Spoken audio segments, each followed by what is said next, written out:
into fundamental administration and geopolitics. Now, coming to the point कि उसके major important changes rules क्या वो highlight कर रहा है. नंबर वन, डोनाल्ड ट्रंप कहते रहे हैं and is always supported in saying कि उसके during his first presidency there was no major war in which USA was involved and he took initiative in taking away USA from major conflict areas, क्योंकि उसका मानना है कि we should concentrate on business in building US economies, we should work towards increasing US influence, cultural influence, social influence, financial and defense influences, but we should not get involved directly into war because then it drains our internal economy, money, taxpayers' money, which we could spend in other countries. I can use the same money and influence 30 countries, and I can use the same money and get engaged in war with one particular country. तो उसका ये कहना है कि look at China. Over the last 40-50 years, China has never been involved in any major war. किसी भी country के साथ उसने इतना वो 1962 के वॉर को छोड़ दी या वियतनाम के साथ उसके वॉर को छोड़कर China has never been involved in any major war. वो कोरिया में एक थोड़ा प्रॉक्सी वॉर, इधर में थोड़ा प्रॉक्सी वॉर ये करता रहा है, but never has been involved in any major war. They have focused entirely in building their economy. जहां पर भी पैसे देकर हो, इन्फ्लुएंस करके हो, धमका के हो, चमका के हो, they have worked slowly spreading their influences in areas where there was no China ever before. And वो कौन से एरियाज है जो यूएस को कंसर्न है अभी? वो these areas are what? These areas are number one is Africa में चाइना का फुटप्रिंट बहुत बढ़ चुका है. Latin America which USA considers to their backdrop, उसके घर के आंगन समझते हैं, उस लैटिन अमेरिका में, साउथ सेंट्रल अमेरिका, मेक्सिको के ऊपर उसका चिढ़ना एक बड़ा रीजन है कि चाइनीज इन्फ्लुएंस मेक्सिको में बढ़ रहा है. So definitely central and south America ये और एशिया के बहुत सारे क्षेत्रों में जहां पर ट्रेडिशनली चाइना का कोई इन्फ्लुएंस था नहीं, वहां पर चाइना रीच कर रहा है without doing any war, without fighting, through business, through giving loans. They are taking away one country after another और चाइनीज डेब्ट के ट्रैप में पड़ रहा है. So he is saying that we have to follow a similar mode rather than USA giving guarantee and safety and protection to various countries and organizations through various treaties and paying billions and millions of dollars through this process. मैं ये बंद करने वाला हूं. कैसे बंद करने वाला है? सोचिए कि वर्ल्ड हेल्थ ऑर्गेनाइजेशन, इस वर्ल्ड हेल्थ ऑर्गेनाइजेशन में यूएस का इन्फ्लुएंस बहुत स्ट्रांग था, आज भी है. यूएस इसमें over 500 billion dollar, 500 million dollars उसको स्पेंड करता है. चाइना स्पेंड करता है 39 million dollars. In spite of having a substantially huge population, Donald Trump कह रहा है कि during that Covid and post Covid अभी जो वर्ल्ड हेल्थ ऑर्गेनाइजेशंस के जो ऑफिशियल्स है, ये आइदर दे आर ब्राइब्ड और they are working under the instruction of the Chinese government. जहां पर यूएस का इतना बड़ा फाइनेंशियल सपोर्ट है, वो यूएस के बात नहीं सुनकर चाइना के बात सुन रहा है. इसे हम एक पॉलिटिकल रिटोरिक तो कह सकते हैं कि because he likes to put it in his term, but ये जरूर मैं कहना चाहूंगा from an unbiased stand pointing कि वर्ल्ड हेल्थ ऑर्गेनाइजेशन चाइना को कभी भी कॉन्डेम नहीं किया ड्यूरिंग दिस कोविड-19.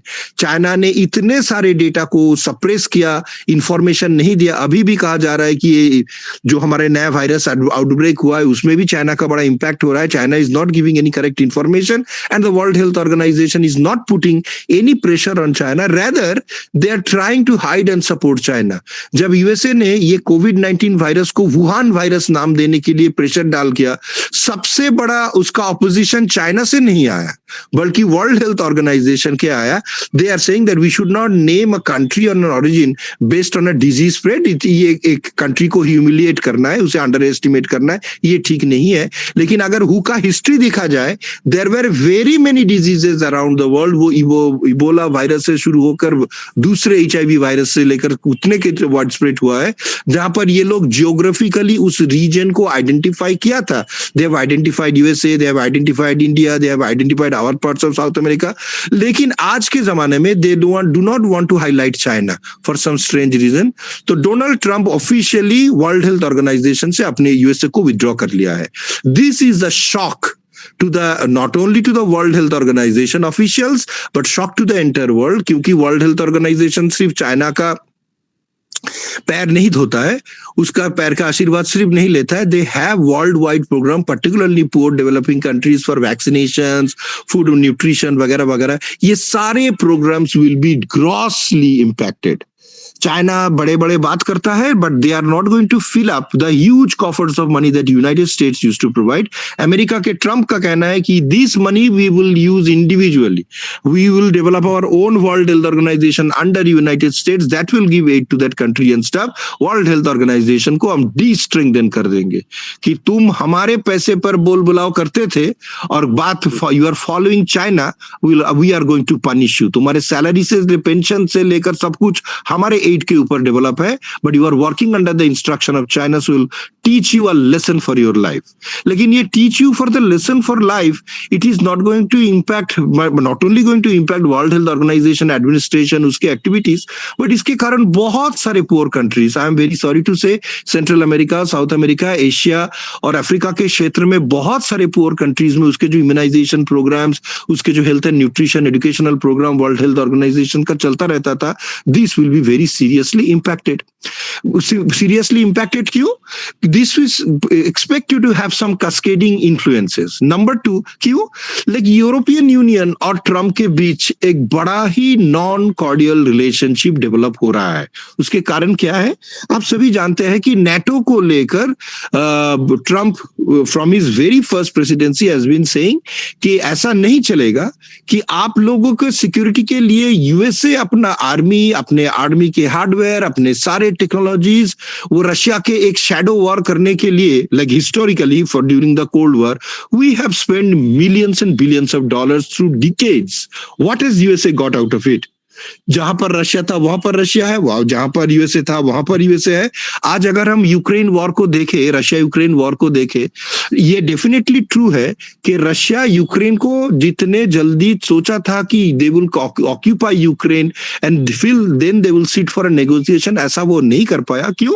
क्योंकि यूक्रेन के पीछे यूरोप की टेक्नोलॉजी और यूएसए बड़े स्ट्रांगली आकर उसको सपोर्ट दिया, मनी से, आर्म्स एंड एमुनिशन से, टेक्नोलॉजी से, जीत और पैसों से उसके बहुत बड़े मदद किए। So then Ukraine was able to withstand the Russian onslaught इतने पावरफुल होने के कारण। बट अगर ये हम दूसरे तरफ से देखें, jointly USA, Europe and the entire world, जो लोग पार्टिसिपेट इस वॉर में नहीं किया, मैंने उन लोगों की बात नहीं करना है, बट अगर सोचे the entire western ally fought and they provided every strength that they could to Ukraine. एकदम न्यूक्लियर वेपन नहीं दिया, एकदम इंटरबैलिस्टिक मिसाइल्स नहीं दिया, other than that they have provided everything, but still they were unable to push back Russia. आज क्या हुआ है? This war shows that USA and Russia are poised at the same point, एक बैलेंस के, एक counter balance. जितना powerful USA militarily है उतना ही पावरफुल रशिया मिलिटरीली है। They have not been able to outrun each other. तो एक स्टेलमेट सा आ गया है, they where both countries are sitting facing each other. ये तो यूक्रेन रशिया वॉर नहीं है, ये तो यूएसए यूक्रेन रशिया वॉर ज्यादातर है। और डोनाल्ड ट्रंप का ये मानना है कि हम इस वॉर में फंस गए हैं, हमारे millions and billions of dollars इधर पर इन्वेस्ट हो रहा है, हमारे टेक्नोलॉजीज उधर पर जा रहा है, and he is very suspicious of the Ukrainian president Zelensky. उसका मानना यह है कि ये जेलेंस्की जितना एड हम उसे दे रहे हैं, जितना पैसा उसके अंदर हम डाल रहे, यूरोपियन कंट्रीज डाल रहा है, अमेरिका डाल रहा है, ये सारे पैसे वॉर के स्ट्रेटेजीज, वॉर के डेवलपमेंट के लिए खर्चा नहीं हो रहा है। He thinks, and I think it is rightful thinking, कि यहां पर बहुत सारे करप्शन हो रहा है। It seems that the Ukraine administration wants to continue this war, क्योंकि इसमें उसको बहुत सारे फायदा हो रहा है। They are making huge amount of money. ये जो आर्म्स यूएसए रशिया के अगेंस्ट आ रहा है या यूरोपियन कंट्रीज से आ रहा है, there is a here and say, बहुत सारे इंटरनेशनल जर्नल्स वगैरह में इसका, मैगजीन्स में इसका जिक्र किया गया है कि इस आर्म का एक पार्ट चाइना को वो बेच रहा है। They are selling this sophisticated arms and technology to Russia, sorry to China. China इसमें इन्वॉल्व होकर उसमें स्लोली आर्म्स की स्मगलिंग कर रहा है। Saudi Arabia and few other middle eastern countries are middling into this and they are trying to get this technology from Ukraine. और Ukraine के administration यहाँ पर क्या कहते हैं, घूस लेकर through corruption they are selling a part of these arms and sophisticated technology to this country. America के ये मानना है कि अगर ये जो टेक्नोलॉजीज जो बनाने के लिए उन्होंने इतने सारे रिसर्च किए हैं, इतने सारे पैसे इन्वेस्टमेंट किए और इतने सारे इयर्स उसको लगा उस टेक्नोलॉजी को अचीव करने के लिए, ये बड़े इजी से irresponsible countries like China, Saudi Arabia, ना जाने ईरान, या बहुत लोगों को कहना है कि इसमें इजराइल भी कुछ कुछ आर्म्स खरीद रहा है उस थ्रू द बैकडोर। तो ये सारे जो सपोर्ट उसे जा रहा है, इसमें सारे बहुत सारे पैसे लूटे जा रहा है। यूक्रेन के Trump administration answer their president ये सारे पैसे हड़प रहे हैं और अपने आप के फैसिलिटीज के लिए यूज कर रहे हैं। यूक्रेन के पुअर पीपल, यूक्रेन के जो पीपल सर्वाइव कर रहे हैं और सफर कर रहे हैं, इसमें ये पैसा नहीं जा रहा है। तो Donald Trump wants to end this war. सभी को पता है कि पुतिन के साथ ट्रम्प के एक पर्सनल अच्छा गुड रिलेशन है। पहले इलेक्शन में भी रशिया ने इन्वॉल्व किया है, रशिया ने इन्वॉल्व होकर उसके इलेक्शन में मेडल किया है वगैरह वगैरह, ये सारे बहुत सारे बातें हो चुका है। लेकिन I think there is a high chance, और पॉजिटिवली मैं कह रहा हूं कि ये यूक्रेन वॉर को स्टॉप कर देगा। डोनाल्ड ट्रम्प का यह कहना है कि previous US government and US administration Russia जैसा पावरफुल कंट्री को प्रोवोक करते रहा, जो एक बैलेंस ऑफ पावर के लिए एक बड़ा ही डिसरप्टिव स्टेप है। ऐसा यूएसए को नहीं करना चाहिए था। उसका मानना यह है कि जो कंट्रीज एकदम रशियन बॉर्डर के साथ मिलते हैं, अगर रशिया उसके सिक्योरिटी के लिए ये नहीं चाहता कि वो नेटो के मेंबर बने, दिस शुड बी रेस्पेक्टेड। तो उसका कहना है कि मैं तो कभी भी यूक्रेन को नाटो मेंबर होने नहीं दूंगा, because it stains our relationship with Russia. और अगर what happened if Russia Cuba में आकर बैठ जाता, तो क्या अमेरिका इसे पसंद करता? क्या अमेरिका इसे थ्रेटेंड नहीं होता? तो definitely Russia has the right to be threatened and angry कि उसके एकदम बॉर्डर के पास यूरोपियन यूनियन और ये NATO forces पहुंच रहा है। We have to respect the great might and power of Putin and Russia, and we have to instate upon border states या buffer states जहां पर हम न्यूट्रल रहने की कोशिश करेंगे। ना वो यूएसए के साथ होगा, ना वो रशिया के साथ होगा।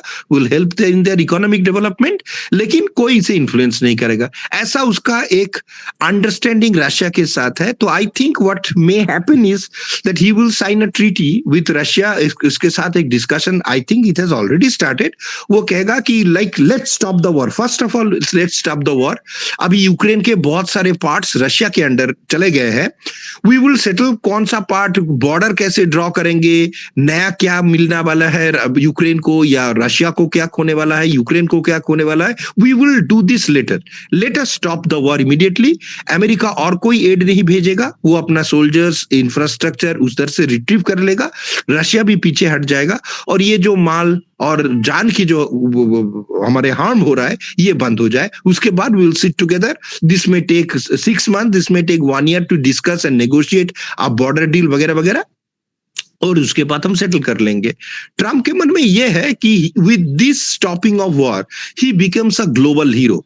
उसको तो बहुत सारे प्रेस कवरेज वगैरह ये सब बड़े पसंद होते हैं, and he wants to stop this, become a global hero. And I think rightly it is important to stop any kind of war, और उसके लिए वो नेगोशिएट करने के लिए तैयार है। और उस जो मेरा रीडिंग है, ही डज नॉट केयर कि यूक्रेन का कौन सा बॉर्डर के पार्ट रशिया के अंडर चला गया। अगर वो रशिया परमानेंटली ऑक्यूपाई कर लेता है और रशिया के साथ एनेक्स कर लेता है, इसके लिए भी आई don't think he is much concern. Ukraine के कौन सा पार्ट रशिया में गया, he is least bothered. He is bothered about stopping this war, क्योंकि वो कह रहा है कि अमेरिका के बहुत सारे मनी फ्लो हो रहा है। थर्ड, तो अगर ये वॉर बंद हो जाता है, तो बंद हो जाने से तो बहुत सारे लोग जो यहाँ पर ह्यूजली आर्म सप्लाई कर रहे थे, बहुत सारे कंपनीज जो इधर इतने साल से बेनिफिट्स कर रहे थे by arm supply to European Union and America, they are in deep jeopardy. तो definitely they have to sit together with him and make some midway part. और थर्ड, वो कह रहा है कि हम यूरोपियन यूनियन का सिक्योरिटी के रिस्पॉन्सिबिलिटी नहीं लेंगे। उसके कारण अगर हम नेटो को क्रैक कर दे, नेटो को बंद कर दे, आई डोंट केयर, बिकॉज हम पैसे डाल रहे हैं और ये कंट्रीज आराम से हेल्थ इंडेक्स, वार्म इंडेक्स में सभी जगह दिखाता है कि स्विट्जरलैंड का कोई प्रॉब्लम नहीं, उसके पॉपुलेशन ये है, ये उसका सोशियोलॉजिकल डेवलपमेंट है वगैरह वगैरह, क्योंकि ये लोग डिफेंस में कोई खर्चा ही नहीं करते हैं. They are not spending a single penny in that and they are having a wonderful comfortable life for their population. Their politicians are enjoying life और पेइंग प्राइस पे कर रहा है यूएसए. एक रशियन फियर की तरह. अगर हम if we respect Russia and give them the space, then there will be no need for NATO. हम लोग कोई दूसरे अरेंजमेंट्स कर लेंगे. ये लेकर यूरोपियन यूनियन में एक हलचल मच गया है, क्योंकि बहुत सारे post second world war Europe में यूके, फ्रांस और जर्मनी को छोड़कर बाकी जितने भी कंट्री है उनका कैपेबिलिटी नहीं है कोई मेजर वॉर कंटिन्यू करने के लिए. They were dependent on this NATO alliance for a long long time. Trump ने कहा है कि अगर नेटो के आपको मेंबर रहना चाहे और आपको कंटिन्यू करना है इस नेटो में एग्जिस्टिंग मेंबरशिप, तो आपको पैसा खर्च करना पड़ेगा. और how much is this money? This money is around 5% of your GDP. Every member of NATO must spend 5% of their GDP on their defence budget. अगर आप ऐसा नहीं करना चाहते हो या नहीं करते हो तो धीरे धीरे I will be pulling away. और क्योंकि वो बहुत सारे ऑर्गेनाइजेशन से ऐसे पुल आउट किया है, it has triggered a panic in European union in the sense कि आज से कल या परसों हमें यूएसए के जो मास प्रोटेक्शन हमें मिलता था वो हमें नहीं मिलेगा. और क्योंकि ये लोग इतने साल से has been so much dependent on USA, they have not developed their own capabilities of defence strategies, so they are left at the mercy of United States to declare whatever strategies they have developed, they have to accept. Third, आपको शायद पता है कि ये Brexit हो जाने के बाद यूरोपियन यूनियन लेकर यूरोपियन लीडर्स में बड़ा कंट्रोवर्सी चल रहा है. मतलब ये यूरोपियन यूनियन के जो हनीमून पीरियड था वो क्रॉस कर गया है. अभी जो जर्मनी के जो नया इलेक्शन जा रहा है उसमें तो जो इसका करंट चांसलर है वो तो almost definitely he is going to lose the election. Germany और France, is two country including Netherlands, in 3 countries में एक स्ट्रॉन्ग डिमांड हो चुका है कि let us get out of the European Union. इसे हमें मिल कुछ नहीं रहा है. We have to give a lot of money to maintain the existence of European Union for nothing. हमें इसे ना ये इसमें डिफेंस कैपेबिलिटी है ना इसमें डिप्लोमेटिक कैपेबिलिटी है. जितने दिन जा रहा है right wing governments in every country is becoming stronger and stronger and stronger.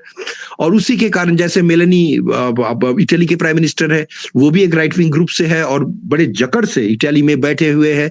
Many times they are not very happy with the central decisions of the European Union. तो बहुत experts कह रहे हैं कि यूरोपियन यूनियन के दिन घटते दिखते आ रहा है. These countries will ultimately there will be a dissolution of the European Union and all these countries they will get out of the European Union because this thing is not working very effectively and efficiently.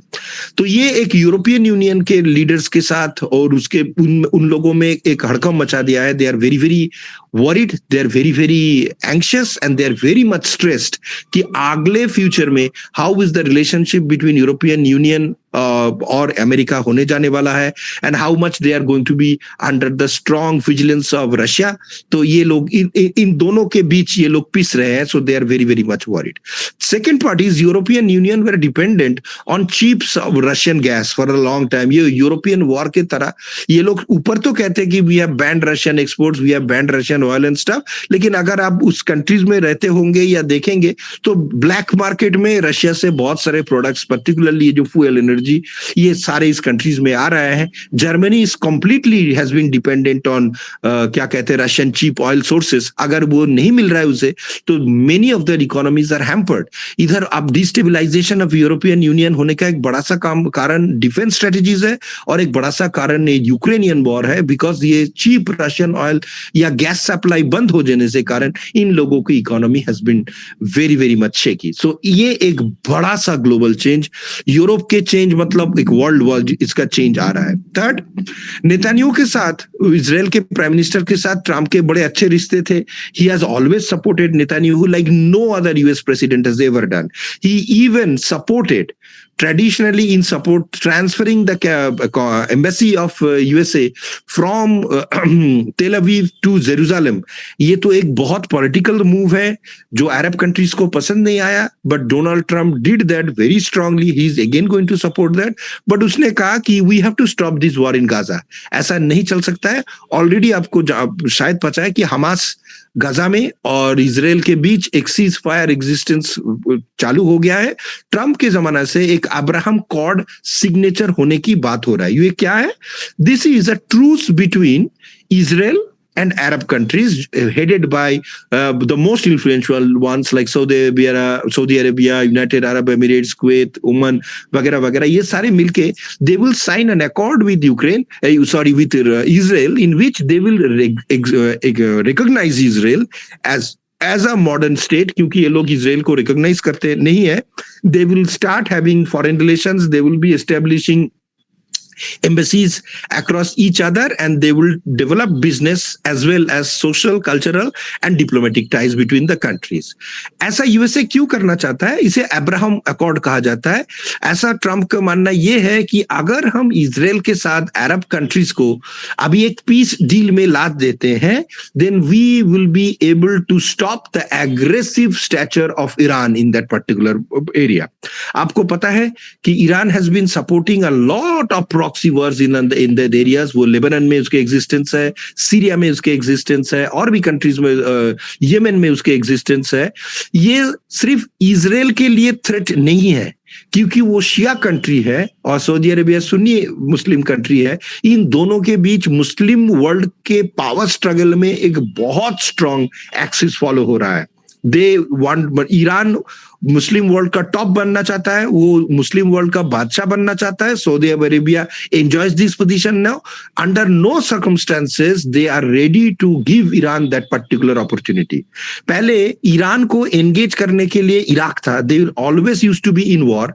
जब से Iraq एक neutralised country हो गया है, under this Iraq में जो Shia communities थे, they have almost grab all the major power centres वगैरह. तो आज के जो इराक है, they are almost like an extended colony of Iran after USA has exit from that particular place. जब तक ट्रम्प के जमाने में या ओबामा के जमाने में धीरे-धीरे यूएस का प्रेजेंस हल्का होते गया after Saddam from Iraq has been slowly been very much capsized. It's still a different separate country, but it is strongly under the influence of Iran. और एक टाइम था जब इराक में भी सुन्नी मुस्लिम के दबाव चलता था. अभी उसके उधर शियास के ईरान के बड़े स्ट्रॉन्ग प्रेजेंस है. It's almost like an extended part of Iran बन गया है. तो सऊदी अरेबिया और सऊदिया कभी भी नहीं चाहता कि Iran becomes a very powerful power centre. तो इसीलिए अगर उसके साथ इसके कारण उसे पैलेस्टीन को लेकर इजराइल के साथ कॉम्प्रोमाइज करना है, तो they are ready to make that compromise. Under no circumstances they want Iran to become the primary centre of Islamic growth in that middle eastern countries. तो इसमें तो सऊदी अरब और उसके एडजॉइनिंग जो अरब कंट्रीज है वो ईरान के अगेंस्ट है. इरानियंस को वो पर्शियंस कहते हैं, अपने आप को अरेबियंस कहते हैं. तो इन दोनों में बड़े स्ट्रॉन्ग डिफरेंसेस है. और यूएसए के साथ हाथ मिलाकर दे have almost cut down the arm of Iran by the war in Lebanon and Syria. इधर इतने सारे बॉम्बार्डमेंट हुआ इजराइल और यूएसए सपोर्ट करके, उधर आईसिस से लेकर ये सारे जो स्ट्रॉन्गर इन्फ्लुएंसेस थे, इन सभी को ये लोग काट डालना चाहते हैं, क्योंकि they think the entire middle east को डिस्टेबलाइज करने में ईरान के बहुत बड़े हाल है. And Iran is slowly undergoing secretly in working towards becoming a nuclear power. Nuclear bomb वो डेवलप कर रहा है, न्यूक्लियर मिसाइल्स वो डेवलप कर रहा है. हो सकता है कि आगे के जाके आप ये देखें एक दिन कि सऊदी अरेबिया और इजराइल मिलके अटैक कर रहा है ईरान के ऊपर, या Saudi Arabia is facilitating the attack of Iran from Israel in destroying their nuclear capabilities, क्योंकि वो कभी नहीं चाहते हैं कि they become a nuclear power. मुझे लगता है कि Iran is a very irresponsible country. उसके जो रेजिम है वो कब क्या कर दे, नो वन नोज. सो इन सारे कंट्रीज में न्यूक्लियर कैपेबिलिटीज आ जाना इंडिया के लिए भी सिक्योरिटी के पे एक बड़ा सा क्वेश्चन बन जाता है। हालांकि ईरान के साथ इंडिया का रिलेशन बहुत खराब नहीं है, लेकिन लॉन्ग टर्म देखा जाए तो they may switch their position any time. आज वो तालिबान के साथ है, कल वो तालिबान के साथ नहीं है। आज वो पाकिस्तान के साथ है तो कल वो चाइना के साथ है। Very very wishy washy administration, जिसे पता नहीं, and they are so much under the pressure of US sanctions, they do not know what they are going to do down the line. और USA does not want to have a Russia China Iran axis under any circumstances। Trump का ये एक बहुत बड़ा important part है। First next आ गया बांग्लादेश। बांग्लादेश के जो यूनिस गवर्नमेंट है, he was a very very close ally of our Biden administration, particularly Hillary and Bill Clinton. इस बंदे को ऊपर उठाने में इस क्लिंटन फैमिली का बहुत बड़ा जोग रहा है। So they have been try, they were not happy with the Sheikh Hasina government for a long time, and because Sheikh Hasina had a very good relation with India and Biden administration is anxious to have a strong US presence in Bangladesh, ऐसा वो topple कर दिया। I think it was a very childish move that USA has done. They do not know what they have done. Hasina may not have been a very popular government. Hasina के बहुत सारे facets negative वगैरह वगैरह तो है, लेकिन आज के जो बांग्लादेश ने उसने बना दिया है, I think it is detrimental, dangerous। आप जानते थे कि बांग्लादेश के दो मेजर पार्टीज है, अवामी लीग जिससे शेख हसीना प्रेसिडेंट है और प्राइम मिनिस्टर थे, और एक था बीएनपी, बांग्लादेश नेशनल पार्टी। यही दो प्रोमिनेंट पार्टीज है। ये BNP was very much against Awami League. They were trying to wipe out Awami League since the new regime came in। आज आप देखिएगा न्यूज़पेपर्स में, इंटरनेशनल चैनल में, बीएनपी कह रहा है कि they are ready to compromise and give opportunities to Awami League. क्यों? क्योंकि ये देख रहे हैं कि अगर ये एक दूसरे के साथ मिलकर ना लड़े तो ये जो जमात ग्रुप है और इसके जो टेररिस्ट एक्सट्रीमिस्ट ग्रुप है जो बांग्लादेश में उसके बोलबाले इतने बढ़ गए अंडर यूनिस के administration, they will take over the power and this will be detrimental, क्योंकि ये ना यूएस के इंटरेस्ट में है ना इंडिया के इंटरेस्ट में है। हमारे लिए एक तरफ पाकिस्तान और एक तरफ बांग्लादेश, टू होस्टाइल नेबर्स बन जाएंगे। इसे तो जिस भी तरह से बंद करना है, यूनिस को तो कैसे भी तैसे करके उसको गवर्नमेंट को टॉपल करना है। हालांकि वो इंटरिम गवर्नमेंट बनकर आया है। I don't think he wants to have an election. ये यूएस का भी रीडिंग है, ट्रम्प का भी रीडिंग है कि ये कह रहा है कि ये यूनिस का प्लान कुछ दूसरा है। He want to continue with the administration as long as he can and Islamize Bangladesh to the best of their ability. उसके पीछे ये इस्लामिक कंट्रीज के भी सपोर्ट है।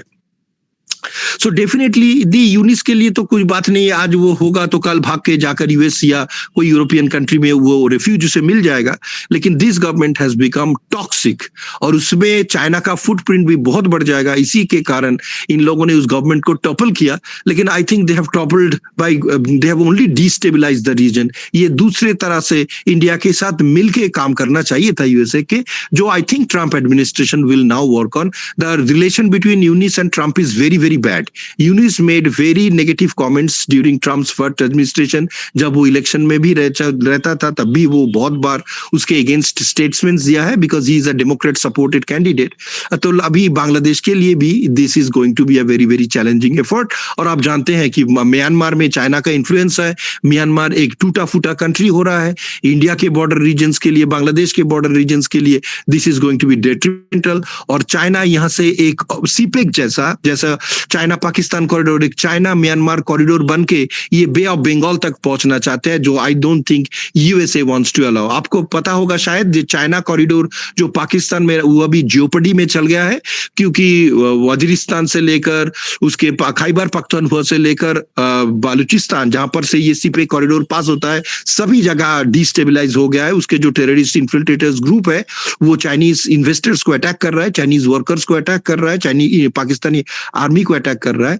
अभी तो अटैक कर रहा है, ठीक है, लेकिन you do not know which way this terrorist group will merge in down the line. So Trump के एडमिनिस्ट्रेशन के ये भी एक बड़े फ्लैश पॉइंट्स है। इंडिया के दोनों विंग्स के चाइना एक अपना आर्म स्प्रेड करना चाहते हैं, जिसके लिए उसके कारण उसे इधर अपना स्पेस चाहिए, और चाहे या ना चाहे ट्रम्प के इसके लिए इंडिया के साथ कुछ ना कुछ कॉम्प्रोमाइज तो करना पड़ेगा।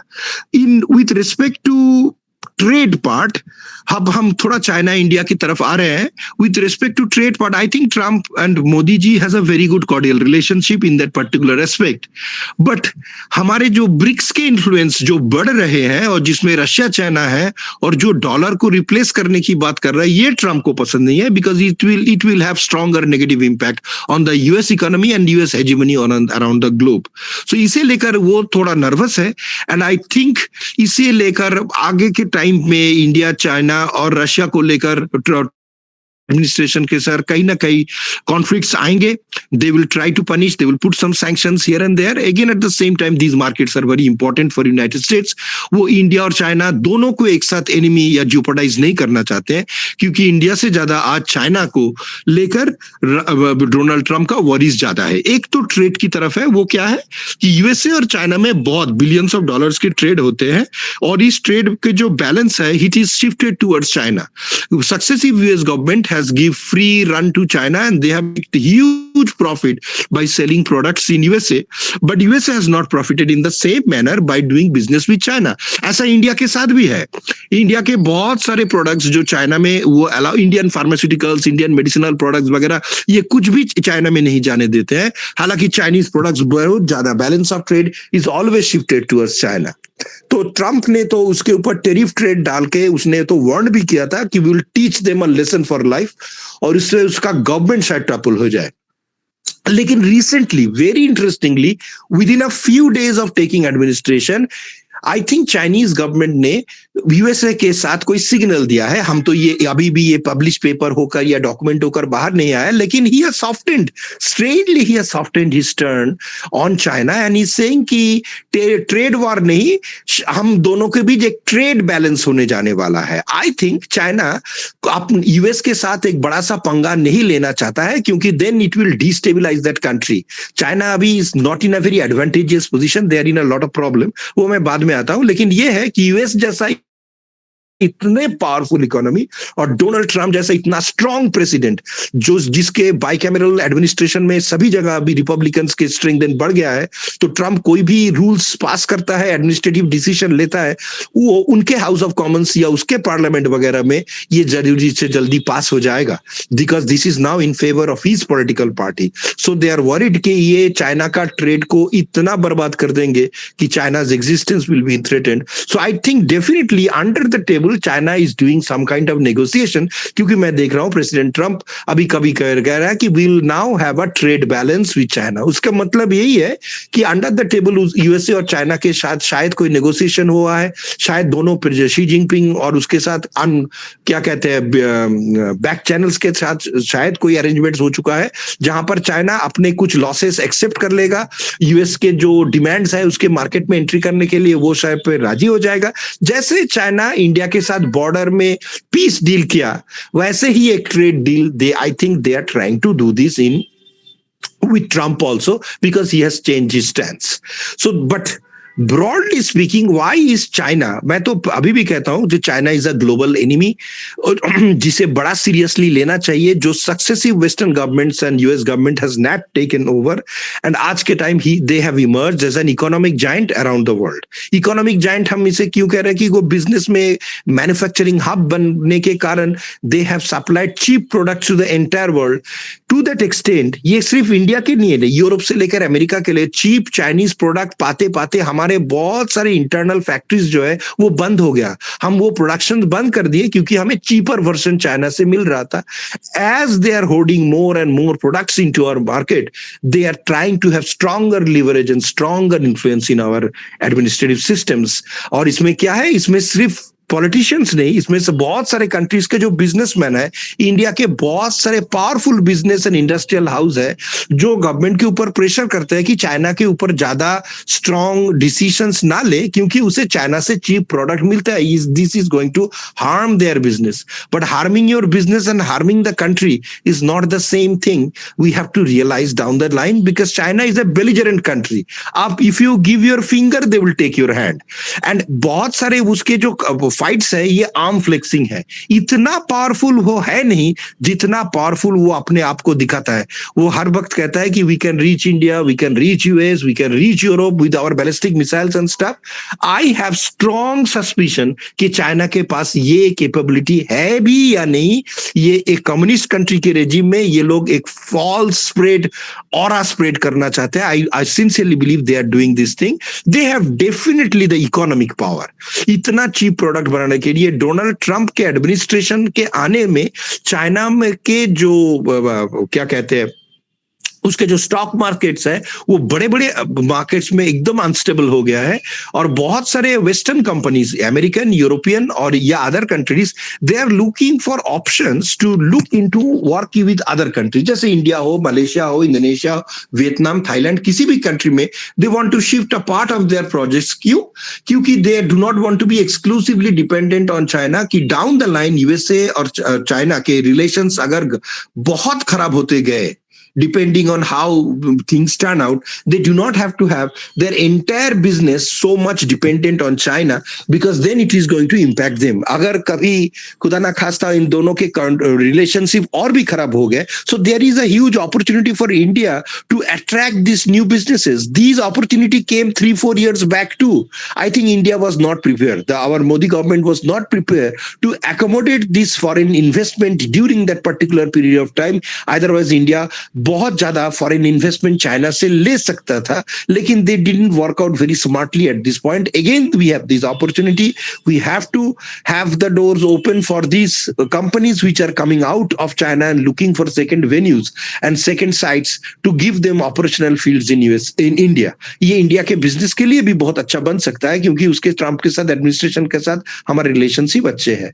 But at the same time, why is China doing like this? हम पहले भी दिन में इसके बारे में डिस्कस कर रहे थे कि चाइना का इकोनॉमिक पावर एक ग्रोथ बनते बनते हर इकोनॉमी में एक प्लेटो हिट करता है. अभी उसके ग्रोथ के और जनरेशन नहीं हो रहा है. ये जो उसकी इकोनॉमिक ग्रोथ के वो स्टैटिस्टिक्स चाइना प्रोवाइड करते हैं, most experts in economics, including Nobel Prize winners around the world, have suggested these are fake data. वो चाइना अपना जीडीपी ग्रोथ जितना दिखाता है, फॉरेन एक्सचेंज सोर्स जितना दिखाता है, ऐसा है नहीं.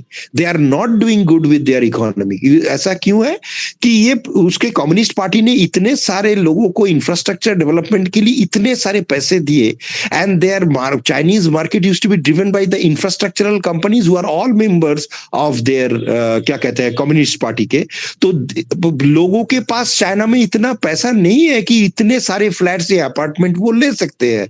उसके सैलरी घट रहे हैं, उसके क्वालिटी ऑफ लाइफ घट रहे हैं, and this industry has been shaken. ये इसके जीडीपी के ऑलमोस्ट 20-25% हिडन जीडीपी है चाइना के, जो उसके ये रियल एस्टेट बिजनेस से आता था, जिसे कम्युनिस्ट पार्टी बहुत बेनिफिट करता था लाखों करोड़ों में. ये शी जिनपिंग के पास जितना पर्सनल वेल्थ है, जितने चाइनीज प्रेसिडेंट अब तक हुआ है फ्रॉम माओ जेडुंग से लेकर आज तक, किसी के पास इतना पैसा नहीं था जो वो ऑफशोर दूसरे टैक्स फ्री कंट्री में हाइड कर रहा है, जिसने बड़े बड़े कंट्री का पूरा एनुअल बजट आ जा सकता है. तो शी जिनपिंग ने इतने पैसे लूटा एट द सेम टाइम. सो इसके कारण लोगों में चाइना में एक बड़ा सा एंगर है शी जिनपिंग के against, because they think that he and they are rightfully think that he has extracted huge amount of money for his benefits and his groups, and they have eliminated others and has offshore send this money offshore for his personal benefit. At the same time he is having trouble with the Chinese army. ये जो उसके जो army है, इस army के जो बहुत सारे कमांड्स हैं, एक एक कमांड एक एक मिनिस्टर के जैसा था during the previous regimes. They used to enjoy huge amount of benefits. मैंने जो यूएसए कनाडा में जब पढ़ाई किए थे, मुझे जितने लड़के बंदे लड़के लड़कियां चाइना से आते थे, when I get to close to them, I got to know an astonishing fact. Most of these Chinese scholars who are coming to this country, their families related to the army of the communist party. तो इसी के बच्चों को ज्यादा prominence, ज्यादा opportunities मिलता था. And these commanders are almost like god, they are almost like demi gods in the Chinese ecosystem, जहां पर उसे बहुत पैसा ईटने को मिलता. And the Chinese president use to make a kind of a compromise with them. Xi Jinping आते ये सारे जनरल के साथ उसके रिलेशन बहुत ही खराब हो चुका है. ये जो गलवान के फाइट में चाइना ने इतना मार खाया, इसका एक बड़ा कारण है. आप अगर देखोगे तो बड़ा स्ट्रेटजीज एक्सप्लोर कर रहा है कि चाइना इंफ्रास्ट्रक्चर डेवलपमेंट करने के लिए एक ग्लोबल आइकन बन गया है. लेकिन वॉरफेयर में चाइना किसी के साथ 40 इयर्स में कोई मेजर वॉर में इन्वॉल्व नहीं हुआ है. There army is not battle ready.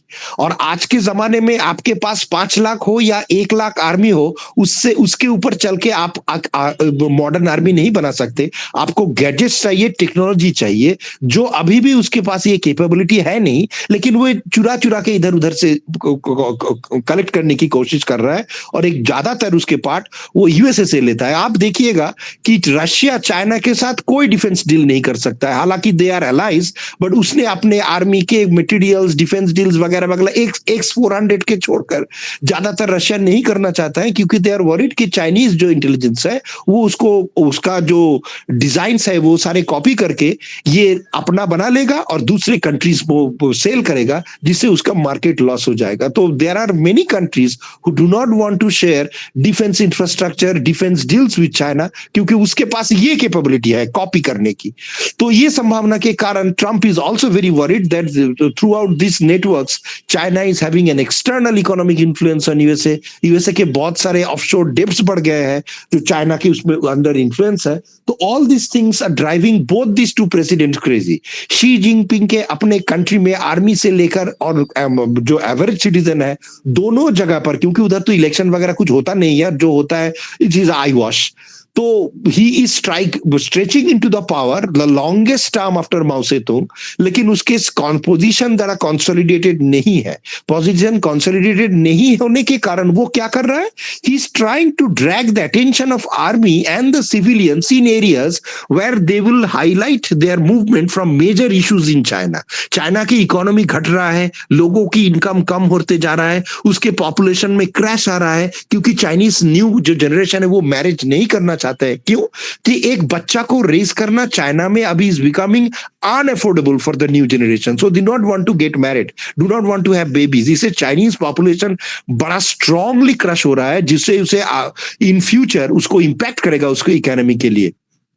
So all these factors have impacted Xi Jinping so much, he's trying to put a war with India, war with Vietnam, war with USA, ऐसे, so that he wants to have a nationalistic, jingoistic feeling inside China कि वो लोग उसके जो तानाशाही है उस पे concentrate नहीं करके एक pseudo foreign threat कि इंडिया हमारे लिए threat है, वियतनाम हमारे लिए threat है, फिलीपींस हमारे लिए threat है, इंडोनेशिया, मलेशिया हमारे लिए threat है, रशिया, तभी रशिया के साथ उसका रोमांटिक रिलेशनशिप चल रहा है, उसे छोड़कर एवरीवन इज देयर एनिमी.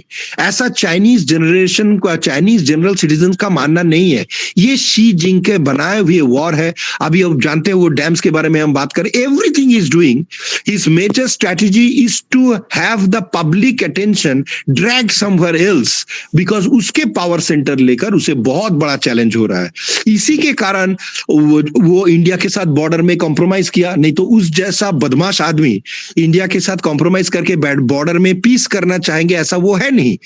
अब यूएसए के साथ वो डील करना चाहते हैं. This is also the reason because they do not want to have so many war fronts in every. This was his idiotic principles कि इतने सारे कंट्री को एंटागोनिस्टिक कर दिया. एंटायर वेस्टर्न जो नेशंस है वो चाइना को अपना एनिमी मानता है, और अभी बहुत जगह पे उसके बहुत सारे जगह को ब्लॉक भी कर रहा है, और करना भी चाहिए, because I think China is a global security threat, not in their capabilities to attack USA but in their capability to disrupt the peaceful life in other countries. जैसे ये नॉर्थ ईस्टर्न जो इन्फिल्ट्रेटर्स है, north east में जो हमारे सारे जो major players of terrorist group है, ये सारे के सारे सपोर्टेड बाय चाइना है थ्रू वेरियस एजेंसीज. एंड क्योंकि वो इंडिया का ग्रोथ नहीं देखना चाहते, इंडिया को वो पीसफुल नहीं देखना चाहता है, because then it harms their. अगर इंडिया अपने इंटरनल वॉरफेयर में ज्यादा व्यस्त रहे तो it is easy for them to make their own economic monopoly. Biden administration इसके ऊपर ज्यादा काम नहीं किया, I do not know why, they may have their vested interest. बहुत सारे अमेरिकन बिजनेसमैन के चाइना में इन्वेस्टमेंट है, शायद वो बाइडेन के ऊपर प्रेशर डाला कि आप इसके ऊपर एक्शन ना ले। और बाइडेन एडमिनिस्ट्रेशन के कितने सारे डिसीजन बाइडेन खुद लिया है, who is suffering from mental related problems, old age related problems, और कितना decision Hillary Clinton, Bill Clinton और ओबामा साइडवेज से उसमें एडमिनिस्ट्रेशन में फोर्स किया है। There are doubts that all this 4 years it was not Biden but the Clintons who have run the government. जैसे हम कहते हैं ना, मनमोहन सिंह ने गवर्नमेंट नहीं चलाया, पीछे कोई था जो स्ट्रिंग पुल कर रहा था। इधर भी कहा जाता है कि बाइडेन तो सिर्फ नाम था, पीछे से string Bill Clinton, Hillary Clinton and to some extent Barack Obama ने चलाया है। बट अभी डेमोक्रेट्स के सिचुएशन यूएसए में प्राय वाइप्ड आउट है, सारे जगह रिपब्लिकन्स के एस्टैब्लिशमेंट हो गया है। So whatever decision Trump takes is becomes very very important. और सऊदी अरेबिया ने अभी आप शायद देखे होंगे कि ट्रम्प जैसे यूरोप को थ्रेट दिया है कि आप अगर पैसा न खर्च करोगे और हमको कहोगे आपके डिफेंस के लिए पैसा खर्च करने के लिए, I will withdraw from these organisation. तो उसने सऊदी अरेबिया को भी ऐसा एक थ्रेट दिया है और they are going to pay him $600 billion. अभी न्यूज़पेपर्स वगैरह में सर्कुलर्स में आया है। उसके जो एमबीएस है, जो crown Prince of Saudi Arabia, उसने स्टेटमेंट किया कि they stand by US and they will support US bye paying this much money for their security. उसको यू क्यों करना चाह रहा है? उसे यू करना चाह रहा है because they are not worried about Israel any more, they are worried more about Iran.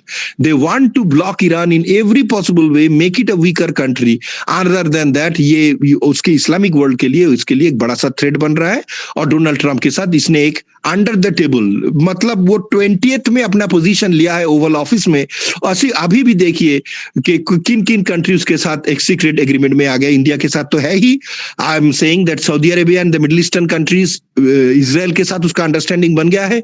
Russia के साथ शायद नेगोशिएशन चल रहा है, उसका कोई अंडरस्टैंडिंग आ गया है।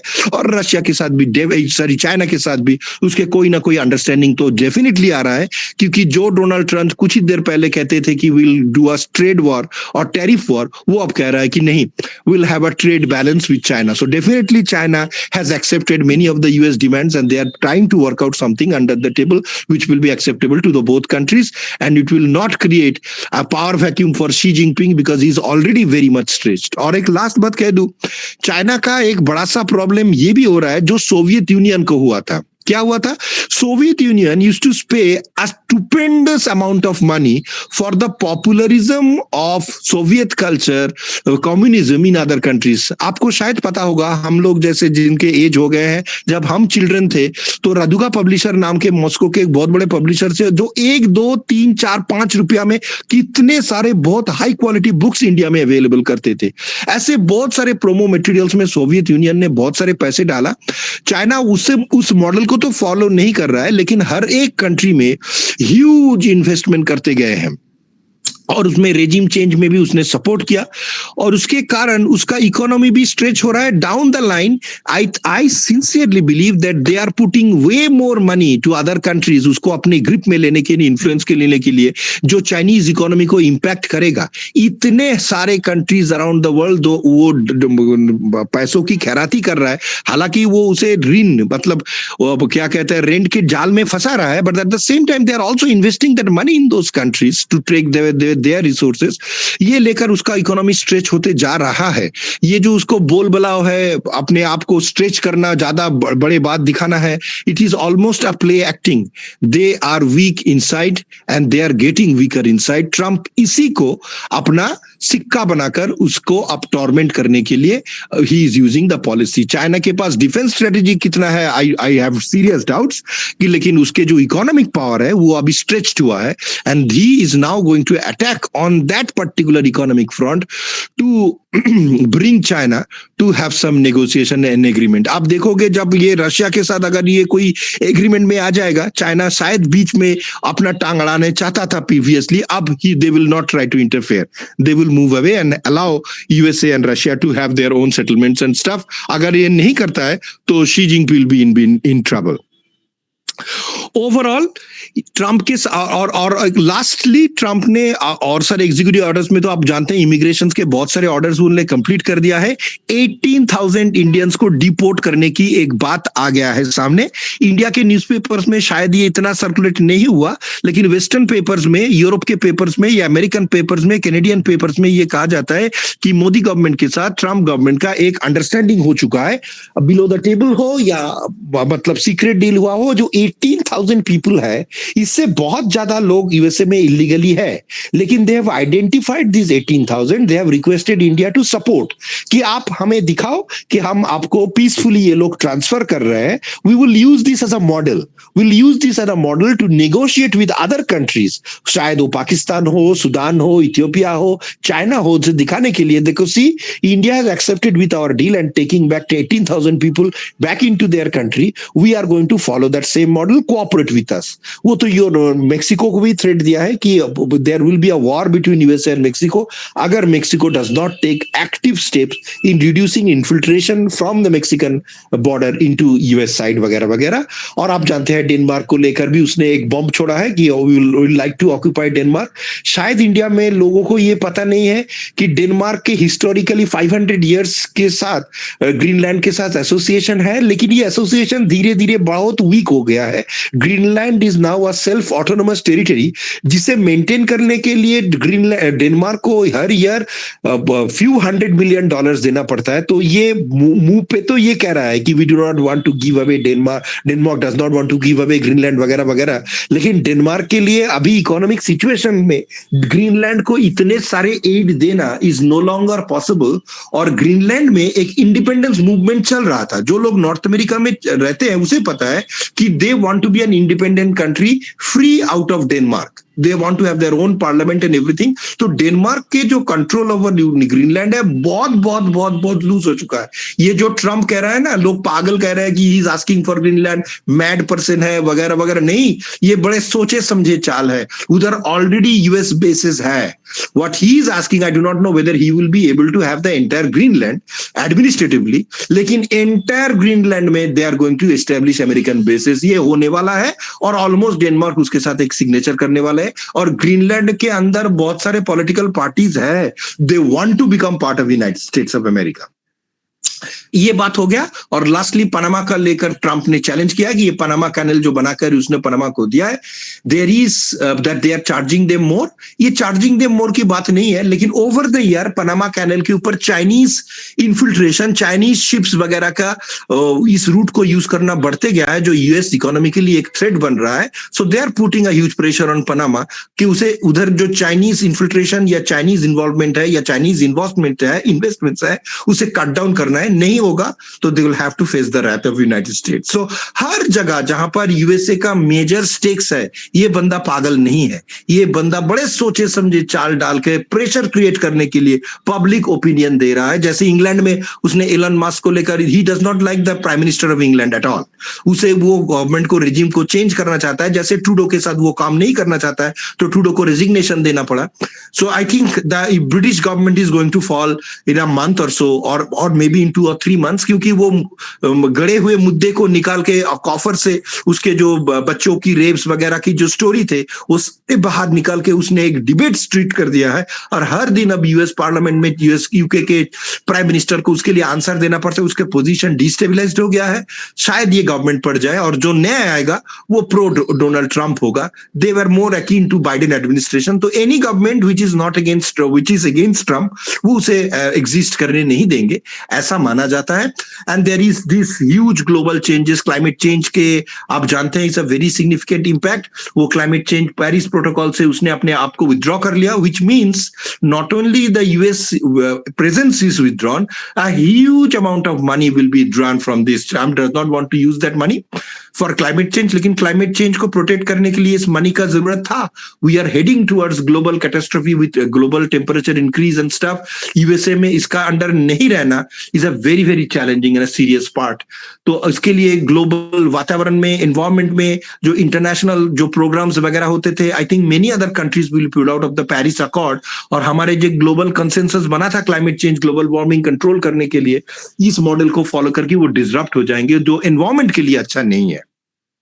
शायद यूएस के बिजनेस के लिए अच्छा होगा, जियोपॉलिटिकल प्रेशर्स के लिए अच्छा होगा, लेकिन एनवायरमेंट, ग्लोबल एनवायरमेंट के लिए जो फंड इकट्ठे होते थे, जैसे वर्ल्ड हेल्थ ऑर्गेनाइजेशन के डिसइंटीग्रेशन हो जाने की चांसेस है, ऐसे ही पेरिस अकॉर्ड होने के साथ हमारे जो IPCC international panel on climate change, इसके भी डिस्टेबलाइजेशन होने की चांसेस है, which will have longer stronger global impact including China and other parts of the world, जहां पर ये एनवायरमेंटल क्राइसिस और पोल्यूशन बड़े जोर बढ़ते हैं। इसी के साथ मैं अपना वाणी को विराम देता हूं।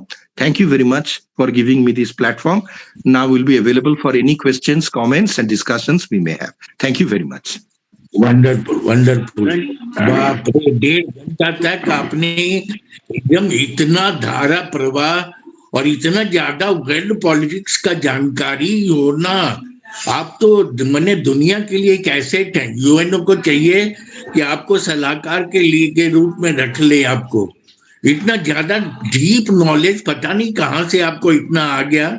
और हमारे ग्रुप के जितने भी मेंबर हैं सबको इतना डीप नॉलेज है अपने अपने विषय पर कि हमको गर्व होता है कहने में कि हमारे ग्रुप के मेंबर हैं इतना ज्यादा। अच्छा, एक चीज और अभी नागेश जी बता रहे थे, मैंने ये बता रहे थे, क्या नाम है, एक उमा शंकर IFS कि ये जो चाइना एक डैम बना रहा है और धमकी दे रहा है कि वो रिवर से पॉलिटिक्स कर रहा है, तो उसको खोल देने से शायद इंडिया का बहुत सा पार्ट बह जाएगा, नष्ट हो जाएगा।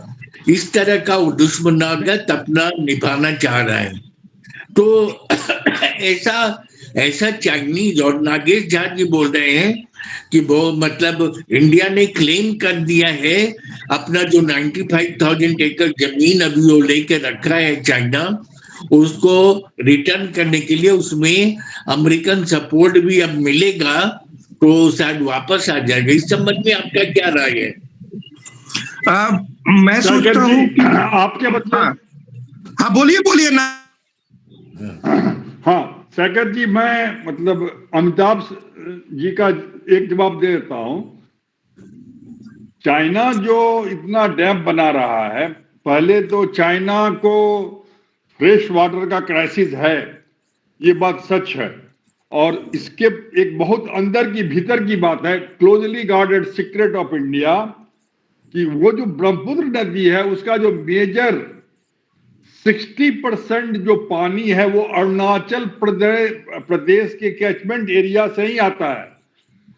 इसीलिए उससे इंडिया को कोई फर्क नहीं पड़ेगा। मैं इसको बहुत कॉन्फिडेंस के साथ कह रहा हूं, नंबर 1।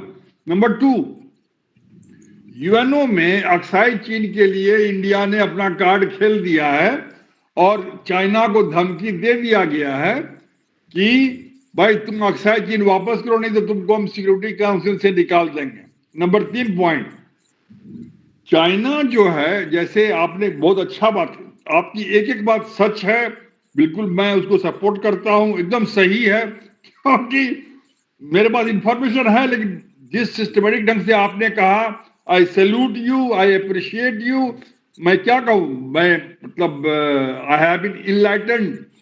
एक पॉइंट छूट गया, ये जो कम्युनिस्ट पार्टी ऑफ जो चाइना है, शी जिनपिंग तो खुद तो करप्ट है ही, जितने कम्युनिस्ट पार्टी के लोग हैं उसको, I am sorry to use negative word, इनसे शी जिनपिंग गंदा काम कराता है। ये पूरा ड्रग, जो वर्ल्ड वाइड ड्रग का जो धंधा है, ये चाइना का कम्युनिस्ट पार्टी का ही लोग पैसा कमाने के लिए करता है। तो ये ट्रंप ने धमकी दे डाली है कि भाई अमेरिका में ड्रग का बिजनेस बंद करो, वो तो वर्ल्ड वाइड कर ही रहा है। यही 3 बात हमें कहनी थी। Thank you. बहुत अच्छा, बहुत अच्छा। थैंक यू नागेश जी। हर्ष जी आप क्या बोलना चाहेंगे? अरे जिसको छेड़ेंगे वो कुछ न कुछ बढ़िया बोल देगा, क्योंकि हमारे यहाँ कोई भी 1% भी इंफीरियर नहीं है, एकदम ऐसे टॉप वर्ल्ड है, नॉट ऑफ इंडिया ओनली। हाँ हर्ष जी। A very good evening, sir. A very good evening, Saikat, sir. Thank you so much for the informative session. I would like to add something. I was watching a documentary also. It it highlighted on the point that how the balance of payment of crisis is going on in China nowadays. Yeah. Like इनकी situation ऐसी है कि ये payment तक नहीं कर पा रहे हैं अपने वेजेस की. हाँ, ये हमको कई जगह से मालूम हुआ है. हेल्थ हाँ. ऑर्गेनाइजेशंस को आप ले लीजिए, आप मिलिट्री ऑर्गेनाइजेशंस को लीजिए, हर तरीके से इनके ऊपर एक प्रेशर बिल्डअप हो रहा है और ये लोग रेडी नहीं है इस क्राइसिस को फेस करने के लिए, क्योंकि सोशल मीडिया बहुत ज़्यादा रिस्ट्रिक्टेड है, इसलिए we are not able to see the real highlights और the stories of it. So they are surrounded by their own problems. That's the real issue. That's it. Thank you. So someone told that they are paying half salary and they are telling that if you don't like, you can leave this. तो आप वो लोग मतलब नौकरी भी नहीं छोड़ सकते, हाफ पे भी छोड़ नहीं सकते और मजबूरी में लोग काम कर रहे हैं. अभय कृष्णन साहब, आप क्या बोलेंगे? Good evening, everyone, sir. Bhavnagar. Good evening, everyone, sir. Really, this session was very nice and good. I have no word to comments on this session, sir. Appreciate करना पड़ेगा सर को, उन्होंने इतने कम समय में इकोनॉमिक की बात की, सिस्टम की बात किया और कई कंट्रियों का इंटरनल सिस्टम के बारे में उन्होंने डिस्क्राइब किया, उसके इफेक्टिवनेस के बारे में बात किया, काफी सारी बात किया. मेरा एक ऐसा मानना है कि जब भी मैंने जो देखा है सर, जो मैं समझता हूँ, जब भी किसी कंट्री में युद्ध होता है ना, वार जब होता है, आप देखोगे नए से नए हथियार सामने आते हैं जिसके बारे में कहीं कुछ नहीं है, बाद में उसी हथियार को पावर दिखा के दूसरे कंट्री को बेचा जाता है. तो मुझे ऐसा लगता है कि ये जो युद्ध होता है, just like one type of किसी देश को कमजोर करने का नीति हो सकती है, या नहीं तो उसके जो वेपन्स बेचने का जो तरीका है कि देखो मेरे वेपन में इतनी ताकत है, आप इसको ले सकते हो. तो ऐसा भी सिस्टम कई कंट्रियों ने करके रखा है. और जो उन्होंने स्मगलिंग की बात की, युद्ध के दौरान जो है यूक्रेन के थ्रू कई देशों में मटेरियल गया. This is really right sir and appreciate the team. Thanks sir to share the your knowledge sir. Thank you. बहुत अच्छा भाई, आप बहुत अच्छा लगा. और आपका भी अब एक समय हो गया है, आपका एक लेक्चर सुनना बहुत जरूरी है. You are knowledgeable, everybody knows also.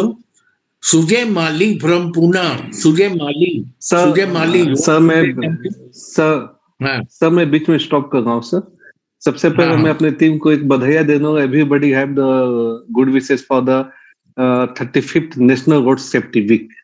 हमारे देश में सर राष्ट्रीय सड़क सुरक्षा दिवस सेलिब्रेट किया जा रहा है और इस ये पूरे महीना किया जा रहा है. हम वो बिक्री अपने यहाँ जहाँ मैं जॉब करता हूँ बिक्री कर रहा हूँ सर.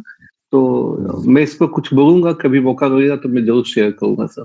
कल शाम को फिर है एक और विद्वान है बीएन झा, वो ग्रीन पर जो इतना बढ़िया बोल गए थे, उनका कुछ बाकी रह गया था.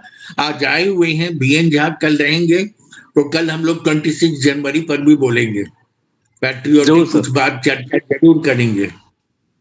जरूर सर, जरूर. हाँ, Sujay Mali from Pune, you want to say something? Sujay Mali. Yes, sir. Yeah, I was listening to the session. That was wonderful session and wonderful information I have got from the one person, including geopolitics and economics and all things are covered. Considering world economy and world geopolitics, political situation. So I am very much glad to listen all these sessions, and thanks a lot for their knowledge contribution to all of us, because I am new to this area, or I am almost junior to all of you. I am just listening and getting more knowledge and all these things. So thanks a lot, sir, for this wonderful session. Okay, tomorrow also Thank you, should Sujay come. Sujay ji, and you should come always, no?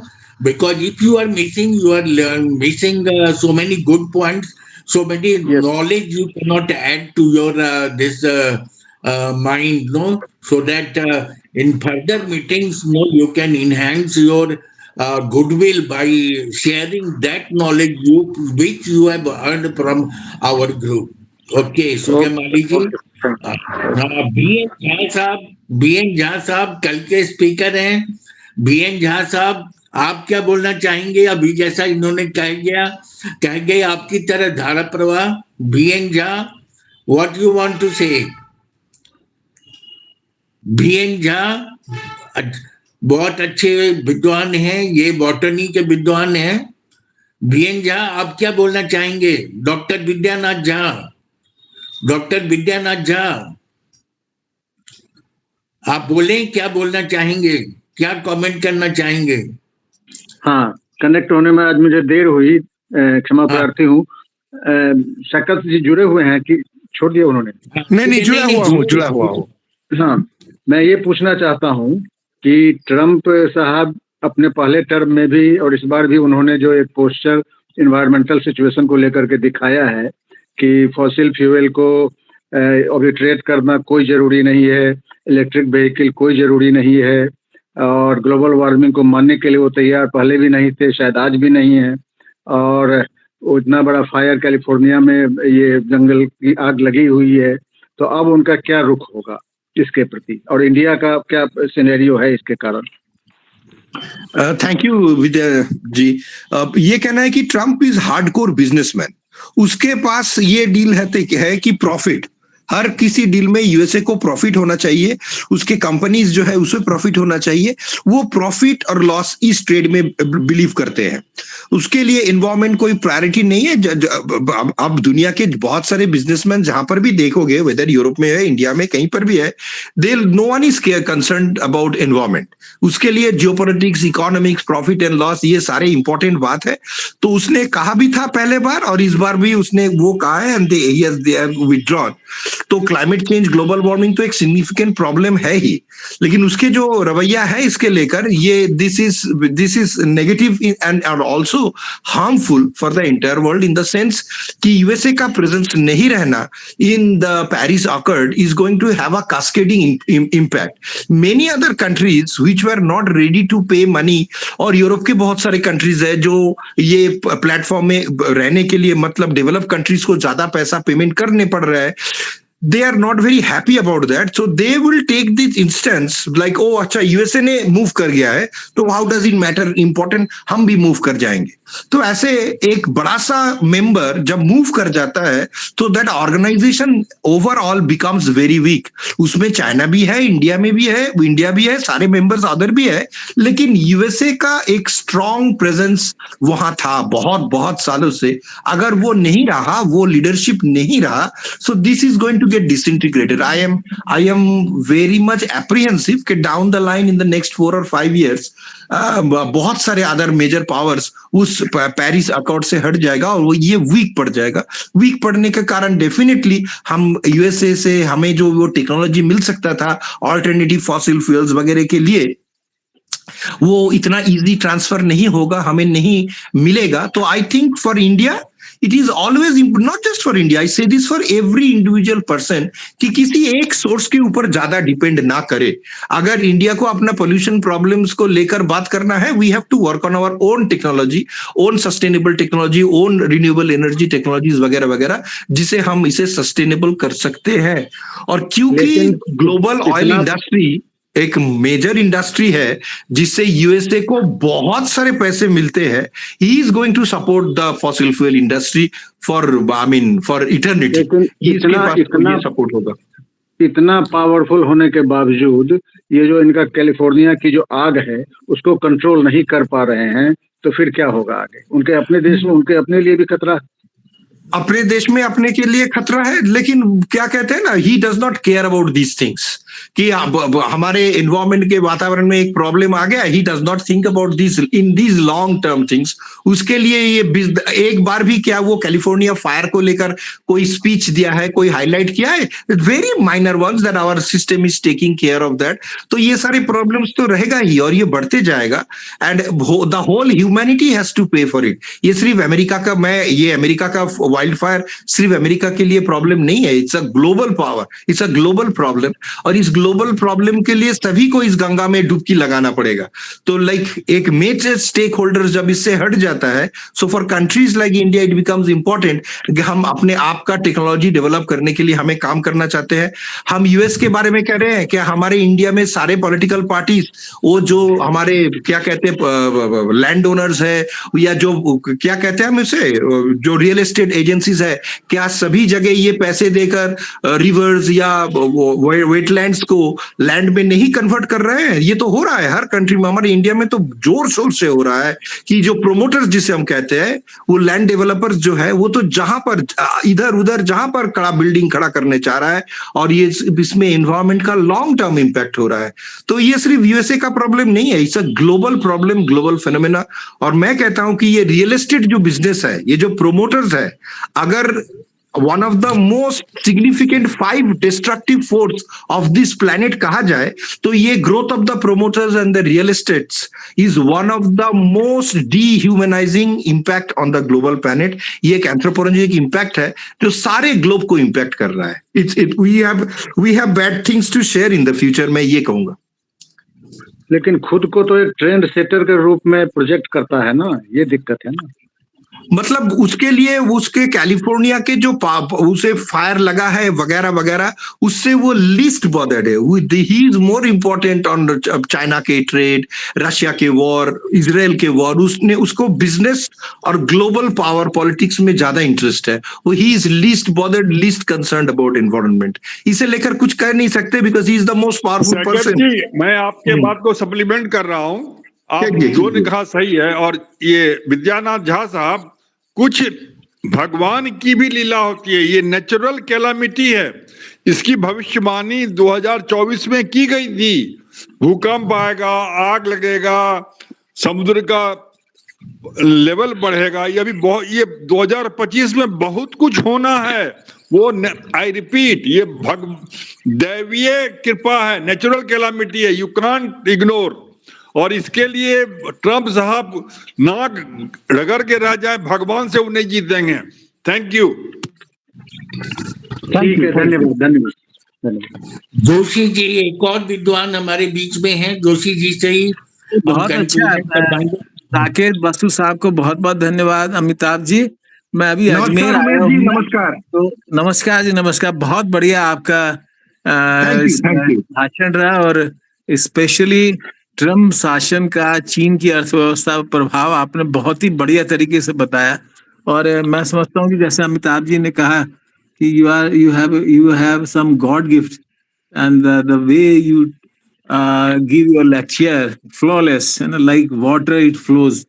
So and moreover it is added by your knowledge and skill and attitude as a journalist. You, and in a very young stage, you speak like that is a very renowned experts on political and economical matters. So thank you, Saket जी। मैं आपके आशीर्वाद है। Thank you. सैकत, इनका नाम सैकत बसु है, सैकत बालू। सैकत बसु, अच्छा सैकत बसु, या बहुत अच्छा देते हैं from Canada, and the way he speaks really it impresses to me to a great extent, and thank you very much. मैं आपसे इतना कहना चाहूँगा, जैसे कि जो ट्रम्प प्रशासन के कारण जो चीन के खिलाफ उसने अभी तो कुछ किया नहीं है, लेकिन उसके बावजूद भी विदेशी निवेश में कमी आ गई चाइना में। आपने भी इसको सपोर्ट किया, और एकदम और उसमें वहां नौकरियों में बड़ा नुकसान हो रहा है। और आपने कहा कि ये जो चाइना का जो जी जिनपिंग है, ये मोस्ट करप्ट आदमी है। इसने इतने एसेट जमा कर रखे हैं, और ऐसे गलत लोगों का, चाहे वो हिटलर रहे, चाहे आपके स्टालिन रहे या मुसोलिनी रहे, इनका एक दिन अंजाम बहुत बुरा आता है। ये लोग अपनी बदमाशी नहीं छोड़ते, लेकिन एक दिन नेचर ही इनको सबक सिखाता है। तो इसका भी टाइम का इंतजार करना पड़ेगा। और इसके जो चीन की मुद्रा पे भी प्रभाव पड़ा है, आपने सही कहा। और युआन को स्थिर बनाने के लिए इनको अब कदम उठाने पड़ेंगे। और अगर अमेरिका चाहे तो इसके व्यापार पे और अगर थोड़े से प्रतिबंध लगा दे, तो इनको अपने वित्तीय नीतियों में भी बदलाव करना पड़ेगा, बड़े घाटे का सामना करना पड़ेगा। इतनी जगह जगह इन्वेस्टमेंट कर रखा है, जो इनके कमिटमेंट है पाकिस्तान को अब ये उसका साथ छोड़ रहा है, क्योंकि कहाँ तक पैसा इस तरह के कंट्रीज को दे, और ये लोग तो ऋण दे के उस पर गुलाम बना के उसकी जमीन पे कब्जा करते हैं। तो इस बात को भी अनेक राष्ट्र जान गए हैं, तो वो भी अब इस चक्कर इनकी नीतियों में नहीं फंसेंगे।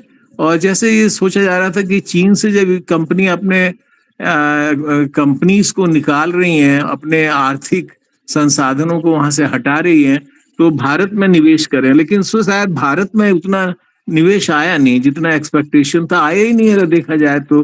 वियतनाम और ऐसी कंट्रीज में लोग जा रहे हैं, तो इसमें आपकी क्या राय है? इंडिया क्या करे कि इंडिया के अंदर जो चाइना से कंपनी हटेंगी यहाँ आ जाए? इस पे सर बसु साहब बताएं sir. Thank you Umesh ji, many thanks for your kind words. और आपने बड़ा इंपॉर्टेंट क्वेश्चंस रेज किया। डेफिनेटली मैं पहले भी कह चुका हूं ड्यूरिंग माय प्रेजेंटेशन कि इंडिया वाज नॉट रेडी।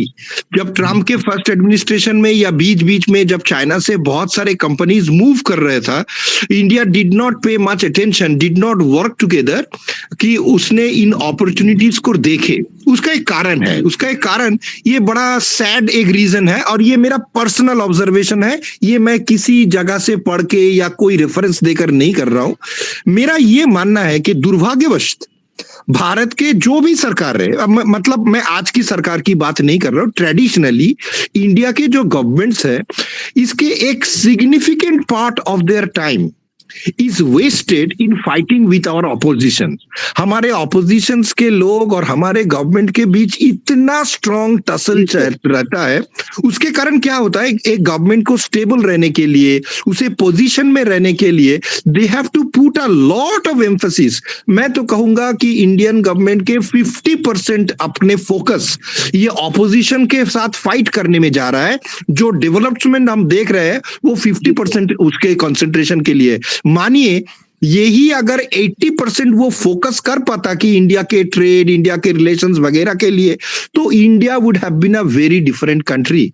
तो मैं ये मानता हूं, ये मेरा पर्सनल ऑब्जर्वेशन है कि इंडिया को यूएसए से थ्रेट नहीं है, इंडिया को पाकिस्तान से थ्रेट नहीं है, इंडिया को चाइना से थ्रेट नहीं है। इंडिया को सबसे बड़ा थ्रेट इंडिया खुद से है कि हमारे कंट्री में बैठ के जो लोग हम कोऑपरेशन नहीं करते हैं, जो हमारे मिस इन्फॉर्मेशन स्प्रेड करते हैं, और एक कोहेरेंट प्लेटफॉर्म बन के, एक यूनाइटेड इंडिया बन के जो वर्ल्ड के सामने पेश नहीं होते हैं, दिस इज हमारे दुर्भाग्य। और इसी कारण we are putting weak, the government is not paying attention. मैं आज भी कहता हूं और दावे के साथ कहता हूं कि India is neglecting the Indo Myanmar border. इसके लिए इंडिया को बहुत बड़ा प्राइस देना पड़ेगा। They are not paying attention to the Indo Burmese border. India will pay a very heavy price for this one day. तो ये जो कारण क्यों हो रहा है कि because we are not putting our focus in areas where we need to focus. अब चाइना से डायरेक्ट फॉरेन इन्वेस्टमेंट हट रहा है, क्या इंडिया ओपन आर्म्स लेकर उसके ऊपर जंप कर रहा है? They are not reaching the people. और उसके और एक इंपॉर्टेंट कारण है कि इंडिया के शॉर्ट लिस्ट ऑफ डिप्लोमेट्स, ये जो एक ट्रेडिशनल सिस्टम इंडिया में बना है कि जो सिविल सर्विस देकर आते हैं उसमें से टॉप करने वाले इंडियन फॉरेन सर्विस में जाते हैं, और इन्हीं लोगों को डिप्लोमेट्स बनाकर डिफरेंट कंट्रीज में लेकर बसाया जाता है। This is a old foolish model. अगर आप मॉडर्न यूएसए को देखें, मॉडर्न चाइना को देखें, they will outline and go for any individual। अगर उसे लगा कि ये जर्नलिस्ट नॉलेजेबल है तो उसे वो डिप्लोमेट बना देगा। उसे लगता है कि ये पॉलिटिशियन सिर्फ पॉलिटिशियन नहीं है, वो डिप्लोमेट बन सकता है, तो उसे वो डिप्लोमेट। जैसे मैं कहता हूं कि शशि थरूर जैसा इतना नॉलेजेबल, हालांकि उसके बहुत सारे बैकग्राउंड्स नेगेटिव वगैरह वगैरह है, लेकिन I am just only talking about the quality of the man, his English, his knowledge and his capability. अगर ये इंडियन गवर्नमेंट यूज कर पाते और उसे बहुत सारे नेगोशिएशंस वगैरह में यूज कर पाते, this Shashi Tharoor would have been a treasure for India. But unfortunately, because of the partisan difference, we are not being able to use these individuals. अगर हम मनमोहन सिंह को इकोनॉमिक डेवलपमेंट के लिए यूज कर सकते थे इंडिया में, it would have made a big difference. लेकिन यही तो कारण है कि हमारे इधर पठान, मुगल, शौक, आउटसाइडर, अलेक्जेंडर सब इस ब्रिटिश सब इस कंट्री पे राज करके गए, not because they were powerful, because we have made ourselves weak. जब तक हम अपने आप को स्ट्रेंथन नहीं करेंगे, जब तक हमने आपको ये बंगाली, हिंदू, मुस्लिम, मद्रासी, गुजराती ये भूलकर एक सच्चे भारतीय नहीं कह पाएंगे, we will be losing this war. We have to stand as one united India. There will be only one recognition, there will be only one identification. You are either Indian or you are non Indian. जब तक हम ये नहीं कर पाए, हम पीटते जाएंगे, घिसते जाएंगे, मार खाते जाएंगे. राइट, बहुत अच्छी बात आपने कही. और शशि थरूर और इवन मनमोहन सेकंड जी, अब मैं आपकी बात में कुछ ऐड कर देना चाहता हूं सर. कीजिए, नो प्रॉब्लम. हाँ सेकंड जी, आपने जितनी बातें कही, पुनः आई salute your statements, logic, points, सब सच कही. एक और डायमेंशन है सर, वो डायमेंशन मैं उसको हाईलाइट कर दे रहा हूं. नंबर 1, अमेरिका में सर 2 है, एक है आर्म्स बनाने वाले और दूसरा फार्मास्यूटिकल. तो आर्म्स वाले को आर्म्स बेचना है, जो आपने जेलेंस्की के बारे में कहा, जेलेंस्की खूब कमा रहा है, वो अपना, और अमेरिका अपना आर्म बेच रहा है और पैसा उसी के पास आ रहा है. नंबर 2, पिछली बार ट्रंप को जो हार हुई उसका कारण फार्मास्यूटिकल इंडस्ट्री ही थी. फार्मास्यूटिकल ग्रुप जो था वही आपको ट्रंप को हराया, नंबर 1. और कोविड के दरमियान जितने लोग की मौत फ्लू से हुई, उसको सब कोविड के नाम पर डाल दिया गया. सारा डेटा मैनिपुलेट किया गया. ये सारे फार्मास्यूटिकल वाले किए थे. एक और डायमेंशन में मैं और बता रहा हूं. आपने जो भारत के बारे में बात कही सर, आप चूंकि अभी बहुत अच्छा बोले हैं इसलिए मैं उसमें ऐड कर दे रहा हूं. अपने भारत देश में जो भी अपोजिशन है उसको America, deep state, ISI, China, ये सब पैसा दे रहा है सर. और उसी पैसे के बदौलत ये लोग बोलता है. और मैं अब इस फोरम पर नाम लेके नहीं बोलूंगा, लेकिन अब बोलना पड़ रहा है, तब प्रूफ मिलेगा.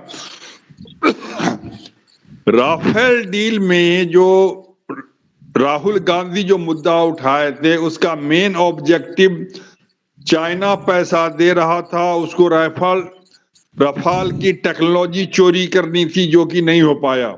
Number 1. Number 2, Mulayam Singh Yadav was raised by Dawood Ibrahim, जो इंडिया का डैश है, सब जानते हैं.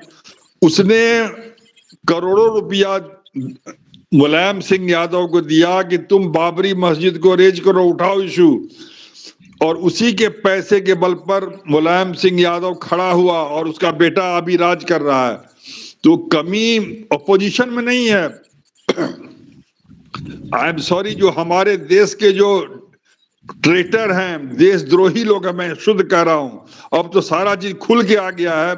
ये लोग चाइना से, अमेरिका से, डीप स्टेट से, फोर्ड फाउंडेशन, ब्ला ब्ला ब्ला, सोरोस वगैरह, पैसा के कारण ये लोग बोलते हैं अब सबकी हवा निकल गई है, अब सब ठंडा होने वाले हैं. तो ये भी एक डायमेंशन था, मैं सोचा कि हाउस को बता दूं. Thank you. बहुत अच्छा. एक अंग्रेज राइटर ने लिखा था कि हम लोगों ने इंडिया को गुलाम बनाया और हम लोग एक विजय जुलूस लेके निकल रहे थे. हमारी इंडियन कौम एक ऐसी कौम है, पता नहीं पैट्रियोटिज्म है या नहीं, पता नहीं. और उसके बाद जब हम लोग जुलूस लेके, विजय जुलूस लेके जा रहे थे, तो करीब हम लोग 300-400 आदमी थे और इंडियन करीब उस समय 10,000 लोग थे. सब कोई हम पर फूल माला बरसा रहे थे. हम लोग को इतना आश्चर्य हुआ कि उन्हीं के देश के राजा को हमने हराया। और अभी भी कुछ कुछ लोग बोलने वाले होते हैं कि अंग्रेजों का जमाना, उन लोगों का शासन, उन लोगों का एडमिनिस्ट्रेशन अच्छा था। तो इतने नमक हराम लोग ऐसे हैं, नमक हराम शब्द हम बोल रहे हैं, कि जो अपने देश के लिए कुछ लोग गुरु गोविंद सिंह अपने चारों बच्चों का कुर्बान कर दिए, और कुछ लोग भगत सिंह फांसी पे चढ़ गए, चंद्रशेखर आजाद खुद को गोली मार लिए, नेताजी सुभाष चंद्र बोस को बड़ी ब्रूटली मार दिया गया, और एक इंडियन लोगों ने जासूसी से उनका खबर कर दिया। तो ऐसे नमक हराम लोग जो हैं, जो अब अभी कोट पैंट टाई और ये भारतीय सभ्यता को छोड़कर और दुश्मनों के सब चाइनीज फूड खरीदते हैं, चाइनीज रेस्टोरेंट चलता है हर जगह, कलकत्ता में चाइनीज मार्केट है, पटना में है, सब जगह चाइनीज मार्केट है। इतना तो हम अपने दुश्मन को इतना मनोबल और इतना बढ़ावा देते हैं कि 95,000 एकड़ हम लोग कहाँ से लेंगे ये पता नहीं, और पैट्रियोटिज्म तो डूबता चला जा रहा है। और ये बात पर आज ने साइके जी ने जो हम लोगों का मतलब इशारा किया, हम लोगों को उस पर सोचने को बाध्य किया। हम लोग को बड़ा विचित्र लगता है। एक आईएएस मिस्टर राव, हम फाइनेंस में थे, कंप्यूटर पे काम कर रहे थे, मेरे बगल में आ गए, तो फाइनेंस डिपार्टमेंट में प्रसाद बांट रहे थे लोग, उसका क्या नाम है, ये विश्वकर्मा पूजा का, और वो आकर के हमने तो प्रसाद खा लिया, लेकिन वो आए तो what is this what is this is secular state, you can't do that like this. This is official time. How you dared to distribute prasad? हम एकदम, हमको इतना गुस्सा आया, हम बोले sir don't speak more than this, इससे ज्यादा आप मत बोली। वो सीए थे, लेकिन मैंने उनको मतलब उनको उसी में रोका, और रोकने के बाद तब वो चुप हुए। तो इस तरह का माहौल हमारे हिंदू, जिसको हम पावरफुल देखते हैं, जिसको पैसा वाला देखते हैं, उसको हम सपोर्ट करते हैं। ये बात साइके जी ने बहुत अच्छा कहा है। और हम आपस में ही लड़ते रहते, तो चाइना से क्या लड़ेंगे, पाकिस्तान से क्या अटैक कर देता है, तो देखते हैं कि अब लड़ने का समय नहीं है, तो हम उस समय लड़ने के लिए तैयार होते हैं। उससे मिलिट्री और अपने इकोनॉमिक पावर और इसको बाकी चीजों पर डिफेंस में हम सोचते ही नहीं है। ये बहुत अच्छा बोला आपने। अब मैं चाहूंगा जोशी जी, हाँ साकेत जी, आप कम उम्र में पैट्रियोटिक भी हैं और ज्ञानी भी हैं। हम लोग तो आपको आशीर्वाद देंगे कि आपको बहुत अच्छा कोई पोस्ट मिले। अमेरिका में हैं आप, जिसमें आप कंसल्टेंसी देकर वर्ल्ड को एक नया लाइन दें। कभी कभी एक आदमी ही बहुत क्रांति ला सकता है, क्रांति ला सकता है, वो चाहे साइकाज बासु हो, या जैसे देखिए हम लोग का वेबिनार अमिताभ भी कितना सक्सेस हो गया। तो इस तरह का विचार, इस तरह का पैट्रियोटिज्म का आपका स्वागत करते हैं। हमारे सारे बुजुर्ग आपको जरूर आशीर्वाद देंगे। आज का फिनिशिंग हम जोशी जी से करवाएंगे, क्योंकि खान साहब नहीं है, प्रसाद साहब नहीं है, वो लोग कल के स्वतंत्रता दिवस पे तैयारी कर रहे हैं। और आज कल और एक और विद्वान विद्यानाथ झा जी बोलेंगे, और ग्रीनिश पर उन्होंने जितना बढ़िया बोल गया था, साकेत बासु की तरह, हर्ष जी की तरह इतना बोल गया था, तो वो कल हम लोग ग्रीन पर भी सुनेंगे। और कुछ अभय कृष्णन जी ने जो पैट्रियोटिक बात करने की कही, उस पर भी, अपने देश पर भी बात करेंगे। लेकिन साकेत जी, आप कल जरूर रहिएगा हमारे इंडिया के रिप्रेजेंटेटिव बन के। कल गणतंत्र दिवस पर भी थोड़ा हम लोग चर्चा करेंगे, देशभक्ति पर भी करेंगे। हर्ष जी से भी निवेदन है, वो भी जरूर रहेंगे। जोशी जी जरूर आइएगा। तो थैंक यू। आज का अमृत वाणी आप बोल दीजिए जोशी जी। जोशी जी एक बहुत बड़े विद्वान हैं, तो जोशी जी से अमृत वाणी बुलवाते हैं। Thank you Amitabh ji, and thank you Saket Basu ji for your very effective lecture on the effect of Trump's administration on the economy of China.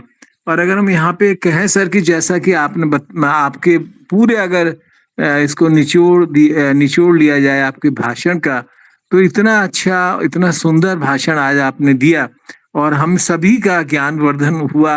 और मैं समझता हूँ कि हमारे इस ग्रुप में, जिसमें करीब करीब मोर देन 400 से ज्यादा लोग हैं, उन अगर उसको काफी लोगों ने सुना है और इसकी जो रिकॉर्डिंग है वो मिस्टर विनय जी भेजेंगे, तो उससे भी उन लोगों को भी लाभ होगा, उन लोगों को भी लाभ होगा जो कंपटीशन की तैयारी कर रहे हैं या जो अपना ज्ञान वर्धन करना चाहते हैं कि भारतीय अर्थव्यवस्था पे क्या प्रभाव पड़ा, चाइना की अर्थव्यवस्था किस प्रकार से अब आगे चलेगी ट्रम्प शासन के आने से। और जैसे आपने बहुत सही बात में कहा कि ट्रम्प को कुछ लोग जो है वो सोचते हैं कि ये ऐसे व्यक्ति हैं जो कि स्थिर नहीं रहते या जो कुछ भी निर्णय ले सकते हैं। ऐसा नहीं है। आपके वार्ता वो हर चीज पे एक सक्सेसफुल बिजनेसमैन की तरह कार्य करते हैं। खुद भी इतने बड़े बिजनेसमैन हैं और हर चीज में गिव एंड टेक उनकी पॉलिसी रहती है।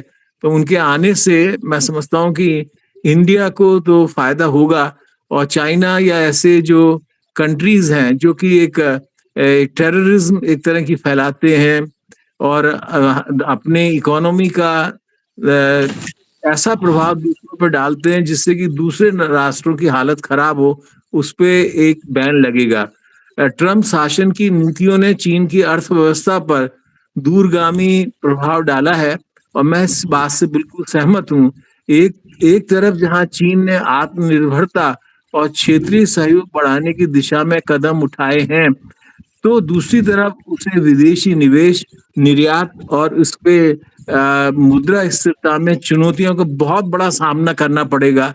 और चीन के लिए ये एक ऐसा समय है, यदि उसने सही निर्णय नहीं लिया और सभी राष्ट्रों के साथ विशेषकर पे जो हमारे हिंदुस्तान से उसका एक पुरानी दुश्मनी है, उसमें अगर वो बदलाव नहीं लाया तो उसको आर्थिक क्षेत्र में नहीं, अन्य आंतरिक चाइना के अंदर भी और अन्य राष्ट्रों से भी कई बड़ी चुनौतियों का सामना करना पड़ेगा। तो ट्रम्प प्रशासन का आना मैं समझता हूँ कि भारत के लिए तो उपयोगी है ही, और हमारे आसपास भी जो ऐसे राष्ट्र हैं जो हमें इतने, भारत ने जिनके लिए इतना सहयोग दिया उसको आंख दिखाते हैं, उनको भी एक सबक मिलेगा। So thank you Saket ji, thank you Amitabh ji और सभी नागेश जी, विनय जी, हर्ष जी, डॉक्टर विद्यानाथ जी और सभी लोग। With your permission sir, 2 point मैं ऐड करना चाह रहा हूं, मैं भूल गया बोलना। मैं साकेत जी और उमेश जी से परमिशन लेना चाहता हूं सर। हाँ बिल्कुल बिल्कुल सर, बोलिए। 2 पॉइंट यही है, ये सब बहुत गोपनीय बात है लेकिन मैं बोल देता हूं। साकेत जी, यहाँ पर आपको अभी हम इतना भाषण नहीं दे सकते, हम बहुत डीप स्टडी करके बोल रहा हूं। वो जो बर्मा का जो एरिया है, ये जो अराकान आर्मी है, यहाँ पर अपना देश जो भारत है वो अराकान आर्मी को सपोर्ट कर रहा है। अराकान आर्मी के थ्रू बांग्लादेश में सारा काम करा रहा है और अभी जो बॉर्डर वो खुला हुआ है वो इंडिया की इच्छा से खुला हुआ है। यहाँ पर बहुत गहराई में जाकर मैं बोल रहा हूँ, ये टिप ऑफ द आइसबर्ग है। तो अराकान आर्मी जो है वो इंडिया के सपोर्ट में काम कर रहा है और वो अच्छा कर रहा है और भारत सरकार को उस बॉर्डर का भारत सरकार फायदा उठा रहा है। लेकिन ये सब चीजें मीडिया में नहीं आती है। भारत सरकार बेवकूफ नहीं है, नंबर 1। नंबर 2, जितने चाइनीज वाले इंडिया में आना चाह रहे हैं उसमें चाइना बदमाशी कर रहा है। बदमाशी कैसे कर रहा है वो मैं खाली एक एग्जांपल दे रहा हूं। वहां के जो मैन पावर है उसको इंडिया नहीं आने दे रहा है, उन लोगों को वीजा रोक दिया है। और वहां का जो एक एग्जांपल फॉक्सकॉन कंपनी है, उसके लिए बहुत सारे अड़ंगा लगा रहा है चाइना।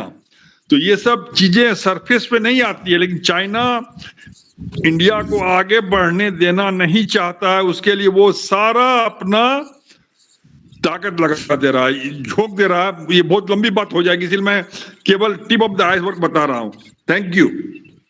अमिताभ जी, चंद्रशेखर खान साहब की अमृत वाणी सुनना अति आवश्यक है सर। इतना वो मधुर वाणी से और एक समराइज करते हैं, तो सर आगे रिक्वेस्ट कर लें सर से। खान साहब की अमृतवाणी ठीक है। अब अंतिम समय में आ गए तो 2 लाइन हम लोग सुनना चाहेंगे, लेकिन कल हम सबके दिल की आग सुनेंगे। गणतंत्र दिवस पर कल 26 जनवरी को हम चाहेंगे कि अपने सारे लोग इकट्ठा हों और अपने देश को बचाने के लिए क्या, जैसा कि आज साकेत जी ने दिल में जो चाबुक मारा है वो बहुत और एकदम सही बात बोला है, सही बात बोला है। नेताजी सही बोलते थे, उससे सब जवाहरलाल नेहरू और ये सब जलते थे और उनको मर्डर करवा दिया। ये मर्डर करवा दिया, ये सच बात है, झूठी बात नहीं है। तो हम चाहेंगे कल आजादी दिवस पर, हम लोग गणतंत्र दिवस पर इस पर कल जरूर उसकी चर्चा करेंगे, in addition to Vidyanath Jha ji का। लेकिन 2-4 आशीर्वाद बचन चंद्रशेखर खान जी का हो जाए, जब वो लेट ज्वाइन किए तो। सॉरी, मैं लेट से ज्वाइन किया हूँ, लेकिन बड़े एक आध्यात्मिक वातावरण में मैं था। और मैं शेखर जी से को बहुत बहुत धन्यवाद दूंगा कि उनके आर्टिकल को एक बार हमने जो उन्होंने भेजा है, एक बार पढ़ा है सरसरी निगाह से, लेकिन वो आर्टिकल अध्ययन करने वाला है। 4 बार मैं पढ़ करके तब आपसे डिस्कस करूंगा। वो जो धरोहर आपने लाया है, unknown part two the world. और जब मैं परसों सुभाष जी के बारे में बोल रहा था तो मैंने बच्चों से आग्रह किया था, बहुत बच्चे थे, कि तुम कब सुभाष पढ़ोगे। अब देशवासियों से प्रश्न है, शेखर जी आप में वो ताकत है, आपसे प्रश्न है। हम लोगों ने गड़बड़ी की है, हम लोगों के जनरेशन में, but the generation, the present generation, when they will take the command, like मैंने बच्चों से कहवाया कि मैं तुम्हें आशीर्वाद देता हूं, और उसके जवाब में उन लोगों से कहवाया कि मैं देश को सुधारूंगा। तो मैं इधर से बोलता था कि मैं आशीर्वाद देता हूं, तो बच्चे बोलते थे कि मैं देश को सुधारूंगा। उसके बाद हमने उनसे कहा कि देश को सुधारने से पहले तो अपने आप, उन्होंने कहा कि अपने आप को सुधार। बहुत सारी चीजें इतिहास में हो गई हैं, उससे हम सीख सकते हैं, लेकिन हमें वर्तमान में जीना है और भविष्य को बनाना है, और उसमें आप जैसे खोजी लोगों की जरूरत है। बहुत बहुत धन्यवाद, आभार। देर से ज्वाइन करने के लिए क्षमा याचना। आप इसी तरह से युवाओं को लेकर के, युवा को जो पार कर गए हैं, उनमें भी जो युवापन है उसको आप एड्रेस करते रहें। गॉड ब्लेस यू अमिताभ जी। शानदार काम आपके द्वारा किया जा रहा है, टीम के द्वारा किया जा रहा है। नागेश जी जो बोल रहे थे वो बहुत समझने वाली बात है, अभी देश में वो किया जा रहा है। तो सारे विद्वानों को प्रणाम, नमस्कार, और इस नवीनतम विषय को लाने के लिए बहुत बहुत धन्यवाद। यद्यपि मैंने पूरा नहीं सुना। Thank you so much and God bless. Thank you so much Chandrashekhar ji, thank you. सभी को प्रणाम, और साकेत जी कल जरूर रहिएगा। कल का भी बहुत अच्छा होगा। हाँ, बहुत अच्छा होगा। और कल अपनी राष्ट्र भावना को हम लोग जागृत करेंगे और कुछ प्रॉमिस करेंगे कि हम लोग कैसे नेताजी की तरह और बड़े बड़े पैट्रियोटिक पीपल की तरह अपना जीवन देश के लिए भी लगाएं, क्योंकि हम लोगों में अभी जान है, उत्साह है। तो सभी को प्रणाम। कल फिर मिलते हैं 7 बजे। विद्यानाथ झा जी बोलेंगे हर ग्रीन कैसेट्स पर, और थोड़ा सा हम लोग देशभक्ति की चर्चा करेंगे। प्रणाम। Good night, thank you. Thank you.